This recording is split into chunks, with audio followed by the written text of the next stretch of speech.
Hello student, जितने भी छात्र छात्राएं 29 मई को आप लोग गणित का परीक्षा देने वाले हैं तो आपके लिए यहाँ पर 100% एकदम वायरल प्रश्न पत्र बताएंगे जो आपके सीधा परीक्षा हॉल में आप लोग को देखने को मिलेगा। ठीक है, तो सभी लोग आप लोग इस मैथ को पूरा अच्छे तरीके से जरूर यहाँ पर समझेंगे। जब तक आप लोग समझिएगा नहीं तब तक आप लोग यहाँ पर बना नहीं पाइएगा प्यारे बच्चों। ठीक है, मैथ ही एक ऐसा सब्जेक्ट है जहाँ पर आप लोग 100 में 100 ला सकते हैं, यानी स्कोरिंग सब्जेक्ट है प्यारे बच्चों। तो यहाँ पर सारा मैथ को हम समझा कर बताने वाले हैं, तो आप लोग समझने का प्रयास जरूर करेंगे प्यारे बच्चों। ठीक है, तो चलिए हम लोग यहाँ पर देख सकते हैं मैथ का जो सब्जेक्ट कोड होता है वो 110 होता है। पूर्णांक जो है यहाँ पर आपका 50 मार्क्स का एग्जाम लिया जा रहा है और समय जो रहेगा 1.5 घंटे का समय रहेगा। ठीक है, तो देखिएगा मैथ है एक ऐसा सब्जेक्ट प्यारे बच्चों जहाँ पर रटना नहीं होता, जहाँ पर समझना होता है। ठीक है, तो चलिए यहाँ पर देखिए समझिएगा और अपने खुद से बनाने का प्रयास कीजिएगा, तभी आपको मैथ समझ में आने वाला है। तो आइए पहला क्वेश्चन देख लेते हैं हम लोग। पहला क्वेश्चन कहा जा रहा है कि निम्नलिखित में से कौन सी परिमेय संख्या नहीं है। यहाँ पर क्या बात किया जा रहा है बाबू, तो आपको परिमेय संख्या नहीं है। क्या कहा जा रहा है? नहीं है। परिमेय संख्या क्या है? नहीं। किसको हम लोग परिमेय संख्या नहीं बोलते? जो P/Q के रूप में नहीं लिखा जा सकता है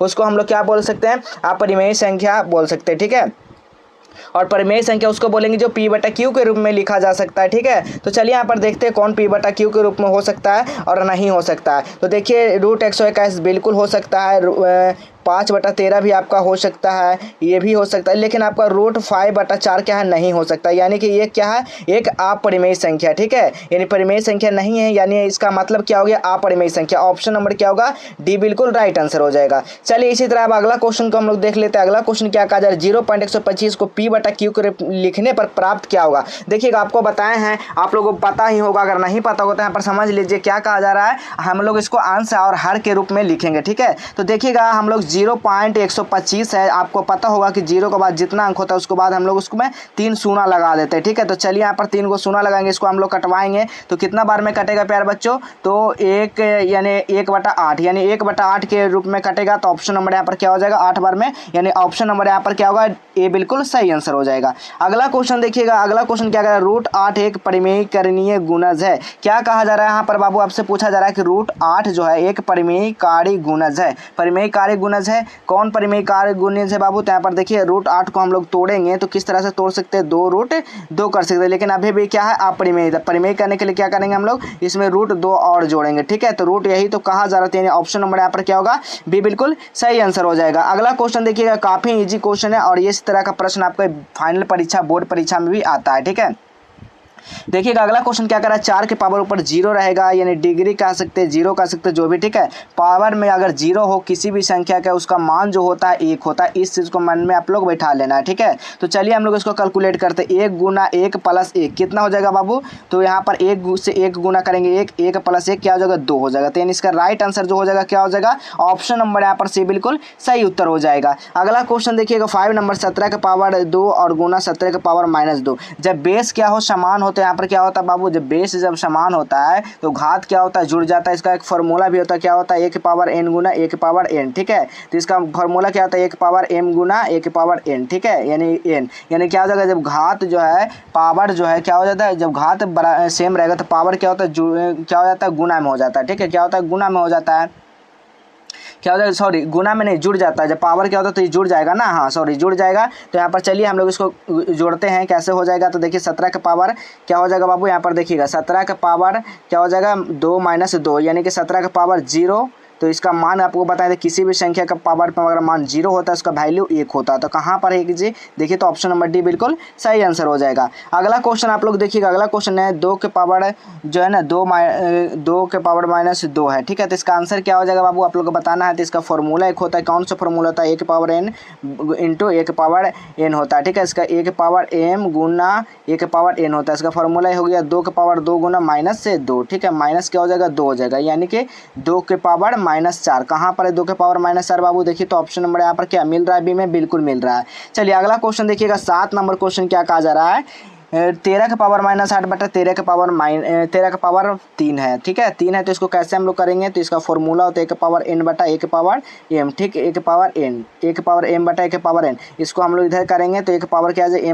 m माइनस n हो जाएगा, ये फॉर्मूला हो जाएगा। तो 13 का पावर क्या हो जाएगा? -8 - 3। तो कितना हो जाएगा बाबू? 13 का पावर क्या क्या हो जाएगा 13 का पावर -11 हो जाएगा, ठीक है। यानी 13 का पावर -11 कहाँ पे है, देखिए तो ऑप्शन नंबर क्या सी में है, बिल्कुल सही हो जाएगा। अगला क्वेश्चन आप लोग देखिएगा, निम्नलिखित में से कौन सा 2 चर रैखिक समीकरण, 2 चर रैखिक समीकरण कौन नहीं होता है, यहाँ पर कौन नहीं है, तो बिल्कुल ये बिल्कुल नहीं है, ठीक है। अगला क्वेश्चन देखिएगा, और पेपर को कैसे डाउनलोड करना, कहाँ से करना, सब कुछ आपको क्लास में बताएंगे, तो पूरा आप लोग वीडियो को जरूर देखिएगा, ठीक है।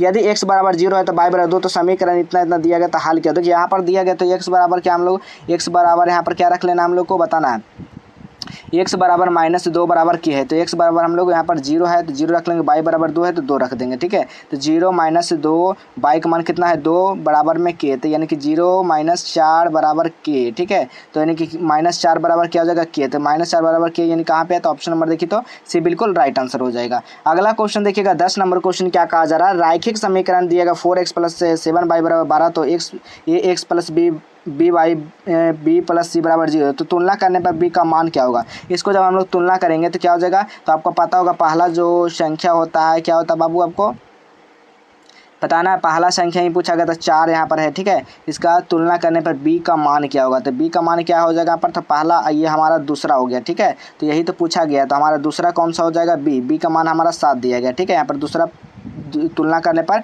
b का मान पूछा गया, तो हमारा a हो गया और b हो गया, तो b का मान 7, सिंपल सी बात हो जाएगा, ठीक है। अगला क्वेश्चन देखिएगा, समीकरण x बराबर 4y + 7, ठीक है, 4y बराबर 7, तो इसका हल क्या हो जाएगा, तो इसका हल पूछा गया बाबू, तो इसका हल क्या हो जाएगा, अपरिमित रूप से अनेक हल हो जाएंगे, ठीक है। अगला क्वेश्चन देखिएगा आप लोग 12 नंबर क्वेश्चन, एक अक्ष के समीकरण क्या होगा। एक अक्ष के समीकरण जो होता है जब भी पूछेगा एक अक्ष के समीकरण तो y का पूछेगा तो x हो जाएगा, ठीक है, याद रखिएगा। तो ऑप्शन नंबर क्या हो जाएगा, यहाँ पर ए बिल्कुल राइट आंसर हो जाएगा। अगला क्वेश्चन देखिएगा, बिंदु -8 - 28 है, तो इसका एक ए यानी कि x अक्ष के निर्देशांक, ठीक है। क्या पूछा गया, x अक्ष के निर्देशांक क्या हो जाएगा आपको बताना है। तो एक अक्ष क्या निर्देशांक क्या होता है आपको, चलिए यहाँ पर आप लोग देख लीजिए, एक अक्ष का निर्देशांक क्या हो जाएगा, तो 13 का जो राइट आंसर हो जाएगा क्या हो जाएगा बाबू, ऑप्शन नंबर यहाँ पर क्या होगा, बी हो जाएगा, ठीक है। चलिए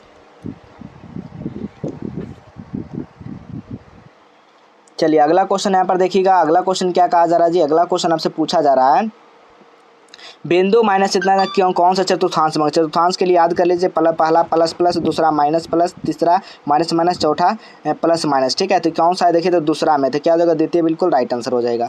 अगला क्वेश्चन देखिएगा, बिंदु इतना इतना तो कौन सा कोटि है, तो पहला को क्या बोलते हैं हम लोग, भुज बोलते हैं, दूसरा को क्या बोलते हैं बाबू, हम लोग कोटि बोलते हैं, ठीक है। क्या बोलते हैं, कोटि बोलते हैं। तो चलिए यहाँ पर बताइए कौन सा भुज और कौन सा कोटि हो जाएगा, तो आप कोटि पूछा गया तो कोटि जो आपका हो जाएगा 9 हो जाएगा, ठीक है। ऑप्शन नंबर क्या होगा, बी बिल्कुल राइट आंसर हो जाएगा। चलिए अगला क्वेश्चन देखिएगा, वृत्त की सबसे बड़ी जीवा कहलाती है, वृत्त का जो सबसे बड़ी जीवा जो कहलाती है वो आपका क्या कहलाता है, व्यास कहलाता है, ठीक है। यानी ऑप्शन नंबर यहाँ पर क्या होगा, सी बिल्कुल राइट आंसर हो जाएगा। चलिए 18 नंबर क्वेश्चन देखिएगा, 18 नंबर क्वेश्चन कह रहा है, यदि किसी वृत्त का त्रिज्या 17.5 सेंटीमीटर, तो वृत्त का अधिकतम लंबाई और जीवा होगी, क्या होगी, जीवा क्या होगी बताना आपको, तो क्या हो जाएगा वो, तो आपका इसका जो मान आ जाएगा कितना, 17.5 और गुना 17 पॉइंट इसको जोड़ेंगे ना, तो यानी कि 35 आ जाएगा, तो 35 क्या हो जाएगा, ऑप्शन नंबर यहाँ पर क्या हो जाएगा बाबू, तो ऑप्शन नंबर यहाँ पर सी बिल्कुल सही उत्तर हो जाएगा। अगला क्वेश्चन देखिएगा, यदि किसी वृत्त का जीवा की लंबाई 6 सेंटीमीटर, तो केंद्र के जीवा पर डाला गया लंब 4 सेंटीमीटर, तो त्रिज्या का लंबाई क्या हो जाएगा, यहाँ पर त्रिज्या का लंबाई पूछा गया है, तो त्रिज्या का लंबाई जो हो जाएगा आपका 5 सेंटीमीटर ही हो जाएगा, ठीक है। कितना हो जाएगा, 5 सेंटीमीटर। कैसे हो जाएगा, तो 6 के हम लोग क्या करेंगे, 6 + 9 कितना 25, ठीक है। 25 का वर्गमूल 5 यानी 5 हो जाएगा, ठीक है, बिल्कुल सही हो जाएगा। अगला क्वेश्चन देखिएगा 20 नंबर, यदि पी क्यू आर एस है तो इसका लंबाई के समान दो जीवाओं के प्रकार आपको बताना है, तो क्या हो जाएगा इसका आंसर आप लोग कमेंट में जरूर बताइएगा। चलिए आपको बताते हैं कि पेपर को कैसे डाउनलोड करना है और कहाँ से करना। सबसे पहले अपने फ़ोन में गूगल को ओपन कर सर्च करने का ऑप्शन आएगा, सर्च क्या कर देना आप लोग को, जस्टेबल एजुकेशन सर्च करना। जैसे ही जस्टेबल एजुकेशन सर्च करता है आपको नीचे आ जाना है, नीचे आने के बाद देखिएगा इस तरह का आपको इंटरफेस देखने को मिलेगा, तो इसी वाले लिंक पे आपको क्लिक करना है बाबू, ठीक है। जैसे ही आप लोग यहाँ पर क्लिक करते हैं आपको नीचे आ जाना, नीचे आने के बाद देखिए क्लास 9 का सेक्शन है, तो क्लास 9 वाले पे आप लोग क्लिक करिएगा। जैसे ही क्लास 9 वाले पे क्लिक करिएगा, monthly exam all question paper download, इसी वाले लिंक पे आप लोग को क्लिक करना है। जैसे ही करते देखिए माई मासिक परीक्षा सभी सब्जेक्ट सब कुछ पढ़ लेना, इस वाले लिंक पे भी आपको एक बार क्लिक कर देख लेना है, ठीक है। देखिए सब कुछ बताया गया, कब परीक्षा क्या है नहीं है। अब मैथ है तो मैथ वाला पे आप लोग क्लिक करिएगा, ठीक है। मैथ वाला पे जैसे क्लिक करिएगा देखिए मैथ का पोस्ट खुल कर आ जाएगा, यहाँ पर सारा आंसर की सब कुछ यहाँ पर आपको मिल जाएगा, ठीक है। आप लोग अगर ये सब आप लोग नहीं दिए अभी तक टेस्ट भी वगैरह, तो टेस्ट भी आप लोग दे सकते हैं बाबू, ठीक है। अब नीचे आ जाना, नीचे आने के बाद देखिए सब कुछ आंसर के यहाँ पर मिल जाएगा, सब्जेक्टिव का भी आंसर आपको मिल जाएगा। चलिए हम लोग अगला क्वेश्चन देख लेते हैं। अगला क्वेश्चन 21 नंबर क्वेश्चन क्या करें, घनाभ का आयतन। घनाभ का आयतन क्या होगा बाबू, घनाभ का आयतन जो हो जाएगा आपका पाई में आपका ऑप्शन नंबर क्या होगा, सी बिल्कुल राइट आंसर हो जाएगा। अगला क्वेश्चन देखिएगा, यदि किसी घन का भुजा की लंबाई 5 सेंटीमीटर, इसका आयतन क्या हो जाएगा। आयतन पूछा गया तो इसका आयतन 125 सेंटीमीटर क्यूब हो जाएगा। अगला क्वेश्चन देखिएगा, 8 सेंटीमीटर व्यास वाले क्षेत्रफल क्या होगा। 8 सेंटीमीटर व्यास वाले क्षेत्रफल क्या होगा बाबू, आपको बताना है। तो व्यास यानी कि वृत्त का क्षेत्रफल क्या था, पाई आर स्क्वायर। तो पाई और यहाँ पर कितना हो जाएगा, आधा वृत्त का क्षेत्रफल व्यास आधा होता तो यानी कि 2 यानी कि 4 का स्क्वायर यानी कि 4 गुना पाई 4 का स्क्वायर हो जाएगा यानी कि 16 पाई। ठीक है, क्या हो जाएगा 16 पाई। ऑप्शन नंबर ए बिल्कुल राइट आंसर हो जाएगा। ठीक है, देखिए अगला क्वेश्चन है 24 नंबर क्वेश्चन, क्या करा, बेलन की त्रिज्या की ऊंचाई 2 गुनी है तो इसका वक्र पिस्टल क्षेत्रफल क्या है, 2 पाई आर एच होता है। सबको 2 गुना कर देंगे। ठीक है, सबको 2 गुना कर देंगे तो कितना हो जाएगा बाबू, तो बिल्कुल याद रखिएगा 8 गुना वो हो जाएगा। ठीक है, ऑप्शन नंबर यहाँ पर सी बिल्कुल राइट आंसर हो जाएगा। इसी तरह से सारा प्रश्न आप लोग देख सकते हैं, सब्जेक्टिव क्वेश्चन भी आपको वहाँ पर आपको मिल जाएगा प्यारे बच्चों, तो जाकर वहाँ से जरूर आप लोग देख लेंगे। ठीक है, चलिए तो हम लोग मिलेंगे इसी तरह अगले नेक्स्ट वीडियो।